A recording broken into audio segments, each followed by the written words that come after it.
It's good to be back once again on the show. Well, trust you had a wonderful Jummah, inshallah, Mohammed.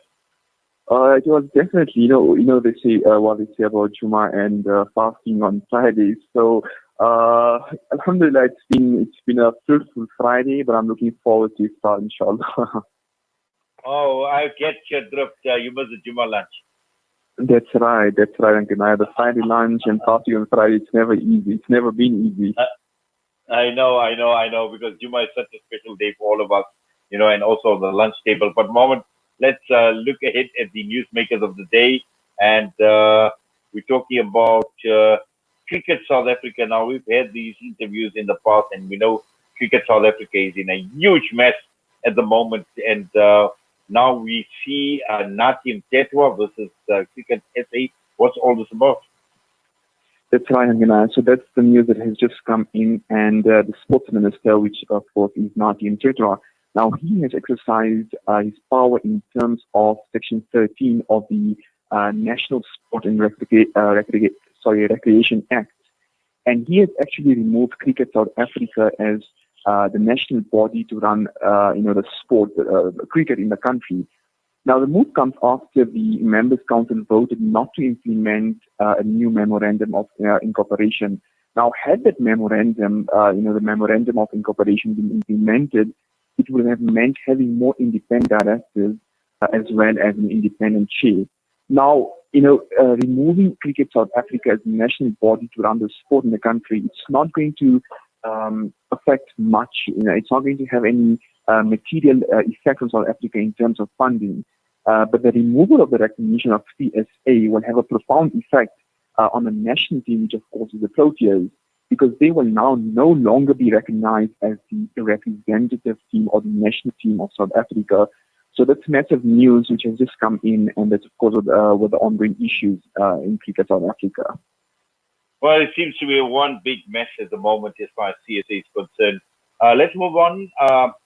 We see China, Beijing, angered by UK MPs declaring genocide in Xinjiang.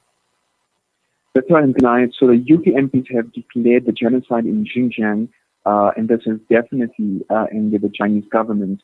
So this afternoon, Beijing criticized British MPs, after they approved what's known as a symbolic parliamentary motion. And through this particular motion, they declared the Uyghur Muslims in China as suffering crimes against humanity and declared that particular crime by the government as genocide.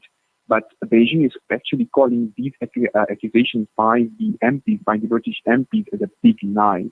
Now, this parliamentary motion, which was adopted by the MPs, is something symbolic, right? And it does not really require the British government to act and take any sanctions or act against the Chinese government. So it's completely non-binding. But it's simply a further indication of UK as a further indication of the hardening stance on Britain's parliament towards China, over China's treatment of Uyghurs in that particular region, which is the Xinjiang region. Now, the Chinese government responded to that particular motion adopted by the MPs by saying that, quote unquote, the so-called genocide in Xinjiang is a big lie concocted by international anti-China forces. So at the moment, a lot of tension between the UK and Beijing. Right, and moving on, India, hospitals overwhelmed as a result of COVID-19 infections. That's right, tonight. So a lot of tension and a lot of stress in India as we currently speak. And hospitals in India launched, you can almost say desperate appeals for oxygen today as the country is facing a major surge in COVID-19 infections as well as deaths. And this, the second wave, it's the second wave which has hit the entire country. And this wave has been blamed on the new double mutant virus variant.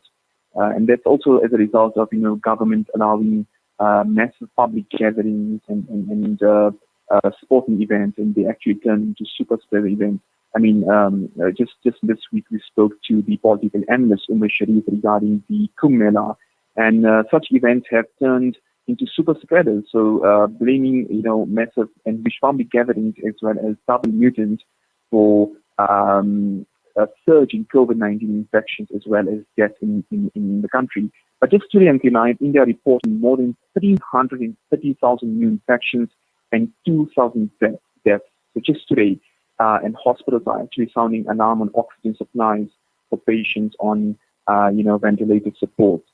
In most parts of the country, we understand, have gone into hard lockdown, and all non-essential services have been banned in most parts of the country. Right, moving on, France, Islamophobia non-stop, and another mosque being defaced. That's right, Ganai. So Muslims in the French city of Bordeaux woke up today to discover a mosque construction site defaced with various Islamophobic graffiti. And that particular city's association, the Muslim Association, announced the attack on their official Facebook page, and they're obviously calling the particular Islamophobic graffiti as racist, hateful, as well as Islamophobic. And now the graffiti, obviously in French, it reads as "Stop with your mosque" and also includes other offensive slurs. And this incident, it's not an isolated incident. Of course, we understand it and deny it. And it comes after just after another Islamophobic incident on the eve of Ramadan, where in the walls of various mosques in Western France were defaced with various Islamophobic graffiti. And to a large extent, this is not, it's no surprise. I mean, we have been talking about the ongoing Islamophobia in France, and we have been seeing, Islamophobia as well as anti-Muslim sentiments from French politicians, including from the president himself, Emmanuel Macron. Well, certainly, Mohammed. And just finally, this is quite interesting. Zoom fatigue, more for women than men. I don't know, is it because how good or how bad you got to look on Zoom? So, just to end on a lighter note, since the COVID-19 pandemic hit the world and then, virtual interviews became the new normal, it's not really rare for people to complain about those long, stressful meetings, to complain about, resting their legs and sore bottoms, as well as eyes continuously fixed on the screen. And of course, the infamous phrase, can you hear me now? Can you hear me now and clear, that infamous phrase. So, of course, we know about the fatigue that accompanies virtual meetings, but recent research has shown that women are more likely to be fatigued by virtual meetings than men. So this according to a recent research conducted in the US, and this research shows that at least 14% of women complained of having Zoom fatigue compared to 6% of men.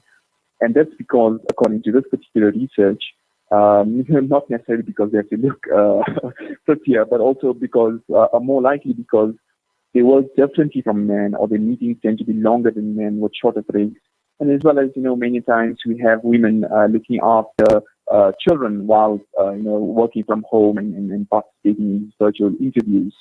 So yeah, you and I, as men, should not be really complaining much about these infamous Zoom meetings and virtual meetings. Mohammed, Jazakallah for that. And obviously, have yourself a wonderful weekend, and looking forward to Monday, inshallah, when we connect once again on the Iftar Drive. But for now, all the best. Assalamu alaikum wa rahmatullahi wa barakatuh. Wa alaikum salam, and all the best for the remainder of the show.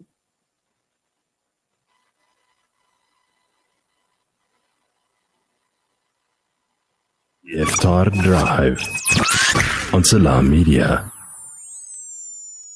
From the townships of South Africa, the refugee camps in Syria, or orphanages in Yemen, the eyes of the needy speak volumes with just one glare. We know what it's like to be at ground zero, with food essentials, clothing and blankets, fresh water portal trucks, and